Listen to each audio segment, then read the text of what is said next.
Y'all need to take cover right now because Drake's beef with half of the industry is getting messier and messier as the days go by. At first, we thought it was just his beef with Metro Boomin and Future, but the next thing we knew, Kanye West hopped into the drama and shaded Drake. Then Kendrick Lamar got involved and dropped some of the craziest diss tracks that we have heard in a long time in the hip-hop industry. But his beef with The Weeknd has to be the craziest one right now. I mean, sure, Kendrick exposed him and dragged him for filth, but The Weeknd allegedly took it a step further and put out a hit on Drake. Yeah, I know that The Weeknd is a quiet guy and lives a private, low-key life, but everybody knows that it's the quiet ones you really have to watch out for because they are the most dangerous ones. If you're wondering why on earth The Weeknd would possibly want to put out a hit in Drake, it's because Drake allegedly put out a hit on someone on The Weeknd's team a few weeks ago. And if you're wondering why Drake would want to do that, it's because Drake and The Weeknd have beef. And it's not just them alone. Their entire labels, I'm talking about OVO and XO labels, have beef with each other. For those who don't know the tea, Drake and The Weeknd go way back. In fact, when The Weeknd was just starting off in the industry, Drake was one of the first people who showed an interest in signing him. I mean, everybody could see that he was a bunch of talent and would make it big in the industry. Actually, it was Drake's friend and collaborator 40 who first met The Weeknd and then introduced him to Drake.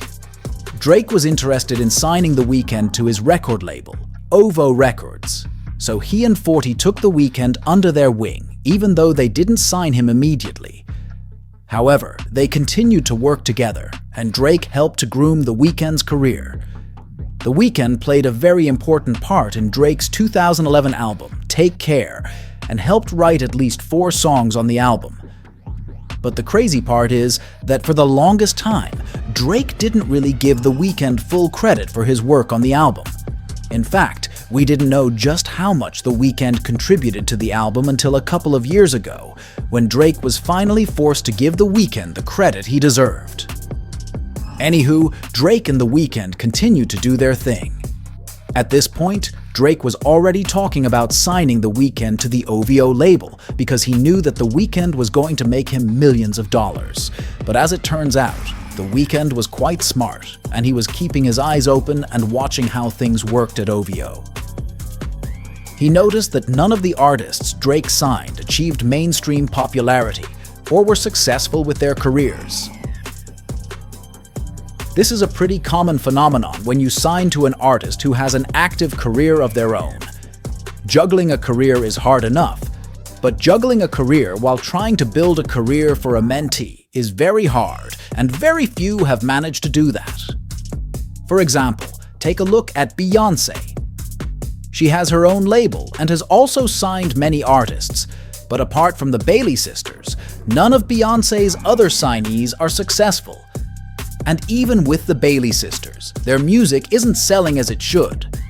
For example, Chloe's debut album only sold 10,000 copies in the first week and peaked at number 119 on the Billboard Hot 200, which is low for an artist with Beyoncé's backing. Also, even though Halle's solo songs are quite popular, she doesn't have a solo song on the main Billboard Hot 100 chart yet. She has some entries on other Billboard charts, just not the major ones. This is just weird considering that she has a large following on social media and is quite popular.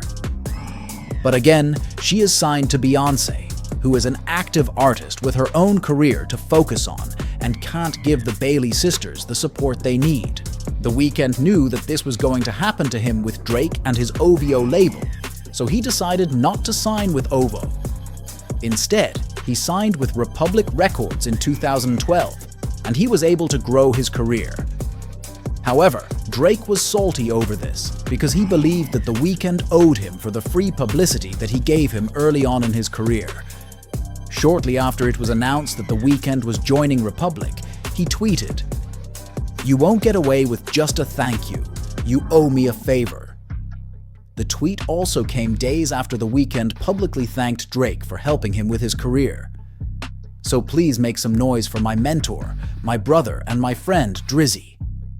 But Drake was not here for this because he was already banking on making millions of dollars from The Weeknd. He then decided to act petty, and when The Weeknd broke up with his girlfriend Bella Hadid, Drake immediately made moves on Bella. There were rumors of them dating at a point. It was clear that he was only after Bella to get The Weeknd's attention, and he even made a song about the situation called Finesse, where he said, "I want my baby to have your eyes. I'm going against my own advice. Should I do New York? I can't decide. Fashion Week is more your thing than mine. I can't even lie. I'd rather stay inside." The Weeknd caught this shade, and he replied in the song Lost in the Fire, where he threw insane shade at Drake. He said, "And I just want a baby with the right one, 'cause I could never be the one to hide one." This was clearly a dig at the fact that Drake hid his son Adonis from the world and only came out to admit it because Pusha T outed him during their beef.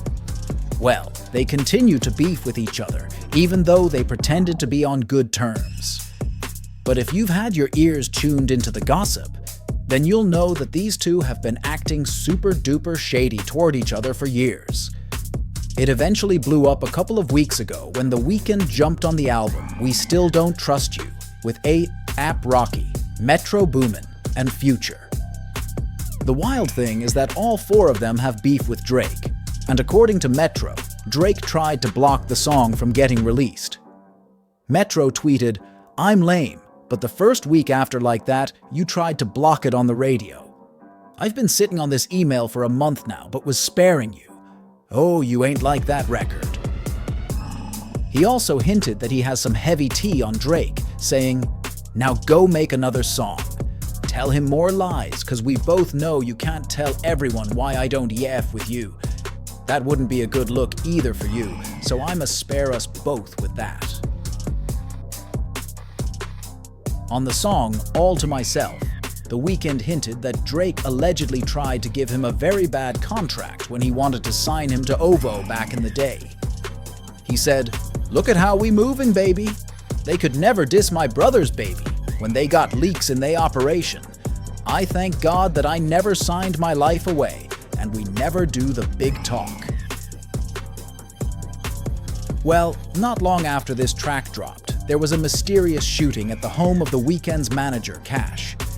Anyone who knows The Weeknd knows Cash because they go back a long, long way. Even though Cash wasn't hurt, a security guard was hit and was rushed to the hospital. The police released a statement that said, "The victim, male black, 37 years old, was inside a guard shack when he heard several shots and discovered he had been struck. The suspects, 3 males, no further details, fled from the location. LAFD responded and transported the victim to a local hospital in unknown condition. 17500 block of Jaden Lane, row 1067, April 29, 2024, at 0225 hours. It was referred to as a home invasion, but the streets believe that it wasn't an ordinary invasion, but an ordered hit. We're following breaking news. A security guard has been injured, and we now know the home has ties to the artist The Weeknd," said Scott R. Live in Air 7 HD with details. "Yeah, Rachel, this is the home in question. Now you see the emblem there on the basketball court, that's a record label of The Weeknd. And then you see the guard shack, you see a chair that's toppled over, and then you see what appear to be evidence markers. Those could be shell casings. We don't know for sure. We can't tell with our camera, but we can tell they're investigating in the back of the home. LAPD officers are here." About 2:45 this morning, a security guard was transported. His condition is unknown. So it's unclear right now if the security guard was shot during some sort of attempted robbery or burglary into the home, or if that security guard had been targeted here.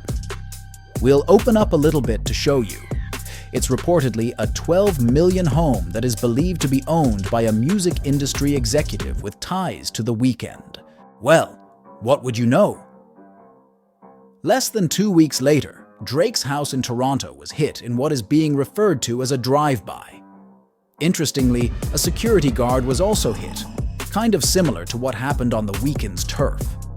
It's kind of given an eye for an eye. At first, people pointed fingers at Kendrick Lamar and accused him of being behind the hit. To be fair, this wasn't a wild allegation because Drake and Kendrick are currently in the middle of one of the hottest and nastiest rap beefs in recent times. Police confirming a shooting occurred outside the home of Canadian rapper Drake in Toronto. This happened overnight in the wake of an escalating beef between Drake and hip-hop star Kendrick Lamar. This is the scene outside of Drake's home in the city's Bridle Path neighborhood, courtesy of our CTV News chopper. Police say a man sustained serious injuries after being shot outside that home and was taken to hospital. Police also say a suspect fled in a vehicle, but no description has been released so far. There's no word on whether Drake was at home at the time of the shooting, but we understand from police that he has offered to fully cooperate.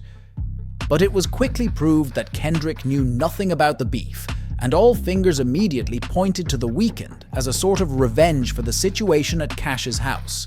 And it looks like Drake knows this as well, because word on the streets is that he is allegedly in talks with his lawyers to file a lawsuit against The WEEKND, and also push the police into filing criminal charges against him. However, The WEEKND is not having this, and allegedly sent a warning to Drake to shut his mouth, or there would be dire consequences. Allegedly, there is more to come, and unless Drake keeps his mouth shut and behaves, he is going to find out just how gangster The WEEKND can be. Like I said, it's the quiet ones you have to watch out for. Fans commented, "The funniest thing about this situation is that Drake and Kendrick is over, but a bigger storm may be cooking up with Drake and The WEEKND, and it's going to be 10 times more damaging since they not only share the same parent company, but also the same subsidiary. F Drake versus K-Do. Drake versus The WEEKND is where it gets messy. And what if the person Drake should be scared of more than anyone is The WEEKND? Crazy plot twist." Anywho, y'all let me know how y'all feel about this drama. Then check out this next video.